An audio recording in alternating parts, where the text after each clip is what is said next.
एखाद्या कार्याच्या निमित्ताने तुम्हाला शासकीय सेवेतून सुट्या पाहिजे असतील आणि त्या सुट्या मंजूर केल्या नसेल आणि तरी सुद्धा तुम्ही त्या सुट्या घेतल्या असतील तर तुम्हाला शासकीय सेवेतून काढता येते का, म्हणजे नोकरीवरून काढता येते का, याकरिता डिपार्टमेंटल इन्क्वायरीची आवश्यकता आहे का? तुम्ही शासकीय सेवेत असताना तुमच्या मूलभूत अधिकारांची पायमल्ली करण्याचा अधिकार शासनाला आहे का? देशसेवा असो की लोकसेवा असो, यामध्ये मूलभूत अधिकारांना कितपत महत्व आहे, हे सर्व माहिती करून घेणार आहोत आजच्या अत्यंत महत्वाच्या व्हिडिओमध्ये.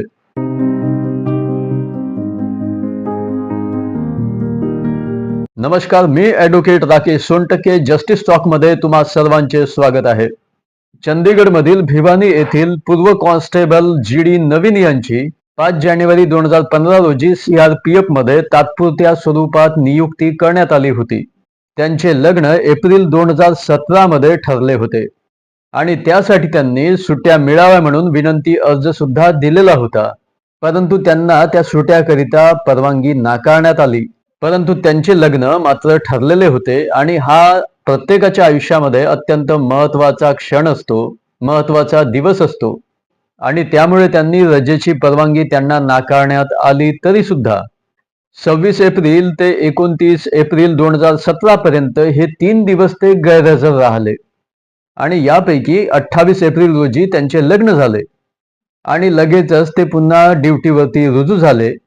यामध्ये त्यांना कारणे दाखवा नोटीस जारी न करता, डिपार्टमेंटल इन्क्वायरी न करता, ग्वाल्हेरमधील ग्रुप सेंटरच्या कमांडंटने 19 एप्रिल 2017 रोजी त्यांना CCS म्हणजे तात्पुरती सेवा नियमानुसार बडतर्फ करण्यात आले.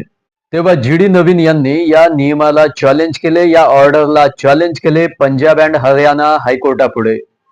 हायकोर्टाने यामध्ये म्हटले की एका CRPF सैनिकाला त्याच्या लग्नामुळे 3 दिवसांच्या अब्सेंटीसाठी त्याला बडतर्फ करणे हे नैसर्गिक न्यायाचे स्पष्ट उल्लंघन आहे, संवैधानिक मूल्यांचे, त्याच्या मूलभूत अधिकारांचे उल्लंघन आहे. शिस्तीच्या नावाखाली मानवता आणि न्याय पायदळी तुडवता येणार नाही. न्यायालयाने स्पष्ट केले की वर्दी घातल्यामुळे त्याच्या मूलभूत अधिकारांपासून त्याला वंचित केल्या जाऊ शकत नाही. 2 वर्षापेक्षा जास्त काळ प्रशिक्षण घेतलेल्या आणि सेवा दिलेल्या सैनिकाला बडतर्फ करणे हे मनमानी, अवास्तव आणि संविधानाच्या आर्टिकल 14 आणि आर्टिकल 16 चे उल्लंघन आहे.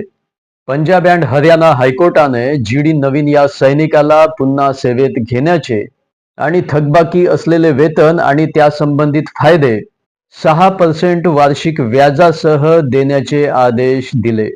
चंदीगड अँड हरियाणा हायकोर्टाने हा अत्यंत महत्वाचा निर्णय दिलेला आहे. तेव्हा जस्टिस टॉक मध्ये आज इथेच थांबूया. Thank you so much. Take care of yourself.